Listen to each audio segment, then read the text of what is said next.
United boys, welcome back to the channel. दोस्तों, INEOS और Glazers का जो प्लान है हमारे नए स्टेडियम के लिए वो खतरे में आ रहा है।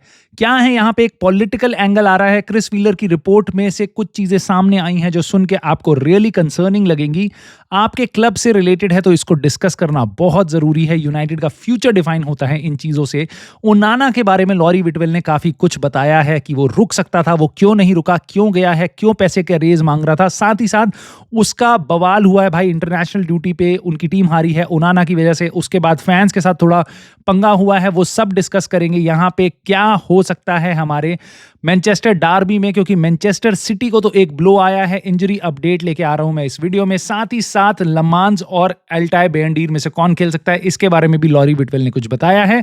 इसके अलावा भी हम कुछ इंटरेस्टिंग खबरें शेयर करेंगे इस वीडियो में। आई होप आपको ये वीडियो पसंद आएगी, और आएगी तो प्लीज लाइक कर देना, हाइप कर देना अगर कर सकते हो तो, और सब्सक्राइब कर लेना अगर अभी तक नहीं किया तो, और कमेंट करके अपने थॉट्स इन टॉपिक्स पे ज़रूर बताना। दोस्तों, मैं स्टार्ट करूंगा इनियोस से नहीं बट आंद्रे ओनाना से। देखो, ओनाना हमारा फ्यूचर नहीं है बट सर्टेनली प्रेजेंट और पास्ट रहा है। अभी कैमरून के साथ उसका बड़ा सीन हुआ वर्ल्ड कप क्वालिफायर में, केप वर्डे से वो 1-0 हार गए। नाउ टीम से हार जाती हैं वो दिक्कत नहीं है, but Andre ओनाना was at the centre again. ना 1-0 से वो हारे हैं, और जो गोल उसने कंसीड किया उसमें लिटरली गोल कीपिंग एरर इतना ब्लंडर वाला था, मतलब I just can not talk about it ना। उसके अलावा वो वापस लाइमलाइट में आ रहा है ओनाना। क्यों? गेम के बाद उसने एक फैन को धक्का दे दिया था ना। आपके सामने खबरें ऐसे ही आएंगी, ओनाना शव्ड फैन, ओनाना पुश्ड फैन, यही आएगा और वापस लोग गालियां देंगे ओनाना को। बट अगर आप पूरी वीडियो देखोगे जाके वहां पे हुआ क्या है, तो I think you would feel bad about ओनाना। क्योंकि वहां पे क्या हुआ है कि फैंस पिच पे थे, काफी सारे फैंस पिच पे आ गए थे और वो उसको खींच रहे थे सेल्फी करने के लिए और ये सब करने के लिए। ऑफ कोर्स कोई भी यहाँ पे इरिटेटेड होगा। गेम हारने के बाद वो जा रहा था, उसको फैंस पकड़ रहे थे तो उसने किसी को धक्का दे दिया, इस पे किसी ने उसको बॉटल भी फेंकी है, शायद ये भी हुआ है। और बाकी ऑफ कोर्स बातें चल रही हैं कि ओनाना ने फैंस को धक्का दिया। खैर, इसके अलावा बात ये चल रही है भाई कि लॉरी विटवेल ने आके बताया है कि आंद्रे ओनाना को पहले वो जा सकता था, ट्रांसफर विंडो जब तक ओपन थी तब तक उसके पास उसका एजेंट भी आया था बात करने यूनाइटेड से। यूनाइटेड ने बोल दिया था कहीं नहीं जा रहे हो। बट जैसे ही यूनाइटेड ने सैनी लेमेंस को साइन किया तब उसको बता दिया गया कि तुम जाना चाहते तो जाओ, रखना हम रहने के लिए भी हमें कोई दिक्कत नहीं है, तुम नंबर 1 नहीं हो, बट अगर तुम फाइट करना चाहते हो अपनी प्लेस के लिए तो तुम रुक सकते हो ना। आंद्रे ओनाना के पास ये भी ऑप्शन था कि वो रुकता और फाइट करता अपनी प्लेस के लिए, क्योंकि उसकी नंबर 1 प्लेस छिन चुकी है। बेंडीर तीनों के तीनों प्रीमियर लीग गेम्स में स्टार्ट कर रहा है और एक और कीपर आ चुका है उसके लिए कंपटीशन में ना। और अगर वो ऐसा करता तो शायद टॉप लीग्स में से कोई क्लब उसको जनवरी में उठा सकता था, बट उसने चूज किया पैसे की तरफ जाना, क्योंकि उसको अब ज्यादा पैसा, साइन इन बोनस और ये सब बहुत ज्यादा पैसा वहां पे मिल रहा है। बहुत, मतलब ही इज ऑलमोस्ट डबल कर रहा है अपनी सैलरी। नॉट दैट कि क्लब इतना दे रहा है उसको, बट वहां पे टैक्स वगैरह थोड़ा बढ़िया है, बोनस फी वगैरह उसको मिल रही है, उसके कारण आप ये मान लो उसका पैसा काफी इन हैंड सैलरी उसकी बढ़ गई है ना। उसके बाद आपको ये भी पता होगा कि ओनाना ने आके सैलरी इंक्रीज वगैरह के बारे में मांगा था। तो लॉरी विटवेल ने ये भी बताया कि पैसे का एक रीजन ये भी है कि ओनाना फाउंडेशन चलाता है वो अफ्रीका में कहीं, तो वहां पे लोग उस पर निर्भर करते हैं। भाई ये चीज मैंने सुनी और मुझे ऐसा लगा दिस इज जस्ट लाइक कि ओनाना की तरफ से एक्सक्यूज आया होगा, क्योंकि मैं कहीं से नहीं मान सकता कि आपका फाउंडेशन को देना है पैसा। आप कितना पैसा दे दोगे फाउंडेशन में? देखो, मेरे को नहीं पता वो कितना पैसा देता है, बट कितना भी पैसा आप दे दोगे फाउंडेशन में, और इतना कि मतलब तुम्हारे को लिटरली जो लोग साल में कमाते हैं तुम हफ्ते 2 हफ्ते में उतना कमा लेते हो, और तुम फाउंडेशन को पैसा नहीं दे पा रहे, इसलिए तुम सैलरी इंक्रीज मांग रहे हो, इसलिए तुम अपना यूरोपियन क्लब नहीं जाना, तुम्हें किसी और बड़ी लीग में नहीं जाना, तुम 4 महीने वेट करके अपनी फाइट नहीं करोगे अपनी प्लेस के लिए, और तुम चले जाओगे पैसे के लिए Turkey. Now this does not stand right to me, right? So मेरे ख्याल से यहाँ पे ऑफ कोर्स उसके अपने रीजंस होंगे, पैसे के लिए, या उसको जगह चाहिए होगी खेलने के लिए, या उसको लव्ड फील होगा, उसको प्रेशर से बाहर जाना था, बहुत सारे और रीजंस हो सकते हैं जिसके कारण वो टर्की गया है। बट ओनाना फाउंडेशन के लिए पैसा इकट्ठा करने के लिए I just don't buy that, right? Now उसके अलावा कुछ लोगों ने ये भी स्पेकुलेट किया है, लॉरी विटवेल की रिपोर्ट में बताया कि कुछ लोग ये कह रहे हैं कि गोल कीपिंग कोच जो यूनाइटेड में था वो चेंज हुआ है, वो उसके कारण उसकी बैड फॉर्म थी। भाई ये सुन के वापस मुझे लगता है this is just another excuse, क्योंकि पहले गोल कीपिंग कोच के साथ पहले सीजन में उसने हमारे को चैंपियंस लीग से अकेले बाहर निकाल दिया था, और दूसरे सीजन में अगर गोल कीपिंग कोच चेंज होता है तब भी उसकी फॉर्म तो उतनी बेकार थी, तो वो दोनों गोल कीपिंग कोचेस के साथ वो उतना ही बेकार खेल रहा था। So I don't buy that again. But एक चीज और मैंने सुनी है, and I am telling you this honestly, मैं इसकी कंफर्मिटी नहीं कह सकता कि आंड्रे ओनाना ने बोला है नहीं बोला, बट आप शायद इसको ऑनलाइन देखोगे क्योंकि ये चीज़ सर्कुलेट हो रही है जिसमें आंड्रे ओनाना की पिक्चर है और उसमें लिखा हुआ है कि I was not the problem at Manchester United, या problem was not at United, the problem was not between the sticks, sometimes you need to leave to expose the lie. Now basically इसका मतलब क्या है, अगर ये true है तो, मैं पहले ही बोल रहा हूं अगर ये ट्रू है तो इसका मतलब ये है कि मैं प्रॉब्लम नहीं था, मे बी डिफेंस प्रॉब्लम हो, मे बी कोचिंग प्रॉब्लम हो, मे बी एरिक टेन हाग, may be Ruben Amorim, may be goal keeping situation, या मे बी डिफेंस हमारा सब बेकार है, मैं प्रॉब्लम नहीं था, और या फिर प्रेशर बहुत बड़ा इशू है, या फिर ये हर क्लब में हो रहा था बट यूनाइटेड को ज़्यादा लाइमलाइट किया। बहुत सारी तरीकों से आप ले सकते हो कि वो प्रॉब्लम नहीं था। ओनाना के अलावा ये सारे रीजंस प्रॉब्लम हो सकते हैं भाई। आई am telling you this, you know this, the goals we have conceded, the goals, the number of mistakes Onana has done, I don't think so there was any problem, except for कि वो problem literally in between the sticks थी। अब आप Cameroon में जाके खेल रहे हो, तब वहाँ पे तो क्या क्यों हो रही है ऐसी प्रॉब्लम्स, और अब आप जाओगे टर्की में जाके खेलोगे, आई होप आप बहुत अच्छा खेलो, अगले साल आपको कोई 50 मिलियन में खरीद ले हमसे, हम तो चाहेंगे आप बहुत अच्छा खेलो वहाँ पे। But I don't agree to this statement. But एक चीज इसमें उसने बोल दी है जो लिटरली बहुत प्रेशर वाली है, जो हमारे नए कीपर्स हैं, और एक्चुअल में हाइंडसाइड में आप इस सिचुएशन को देखोगे तो, और बुरा सिचुएशन यूनाइटेड के लिए होगी कि ये शायद उसकी बात सही लग सकती है।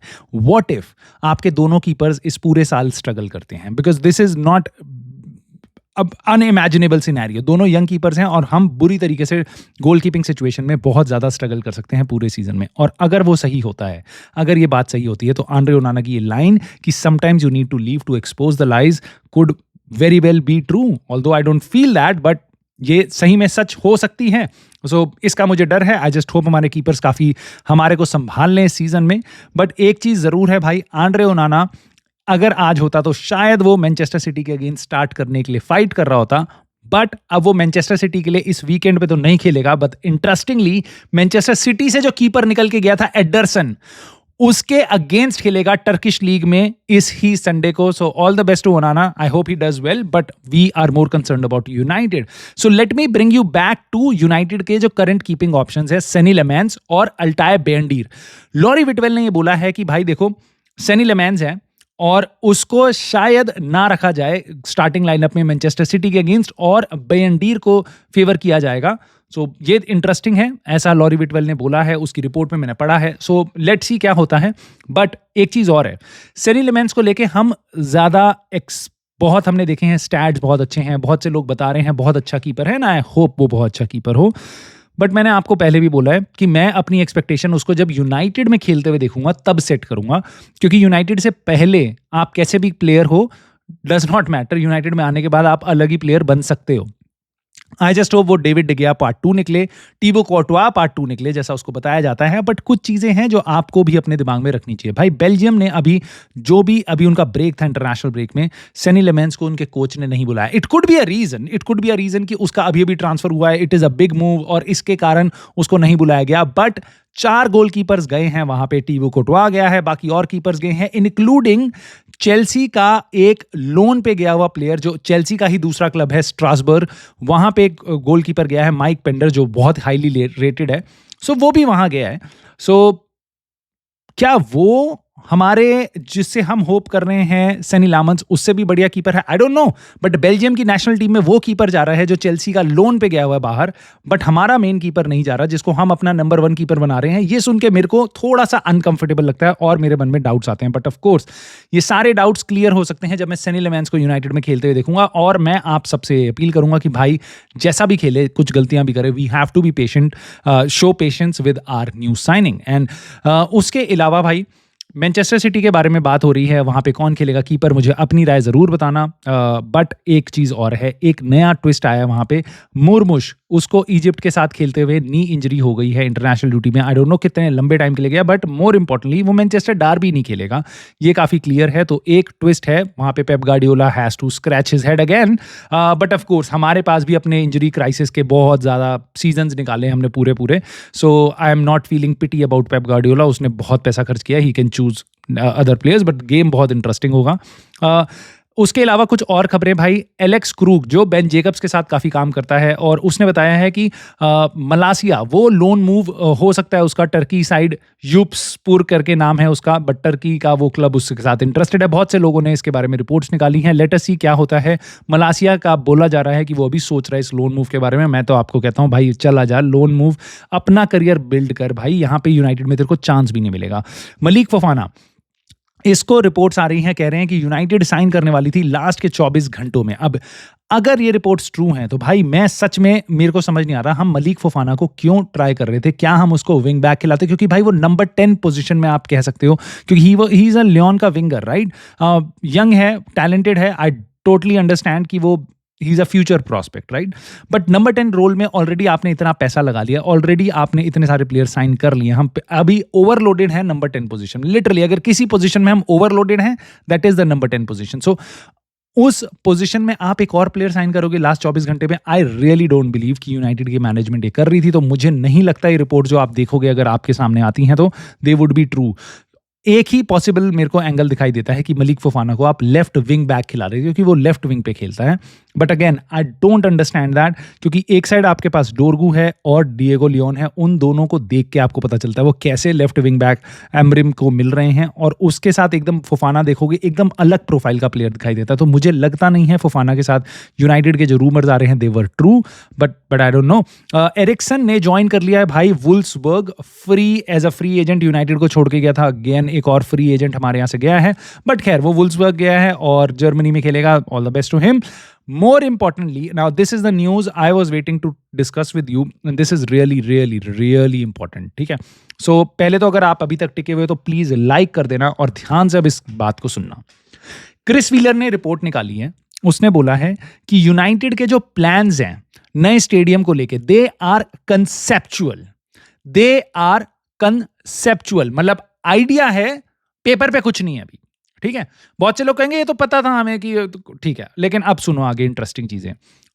कॉन्ट्रैक्ट जो है कौन बना रहा है इसको, ठीक है, दैट वुड बी टेंडर्ड, मतलब अभी डिसाइड होना है किसको मिलेगा ये कॉन्ट्रैक्ट, कौन लाएगा इसको बनाएगा। बेसिकली टेंडर निकाला जाएगा, सब भरेंगे अपनी चीजें, एक को मिलेगा जो भी बेस्ट होता है, जैसा नॉर्मल बड़े कंस्ट्रक्शंस में प्रोसेस होता है, राइट।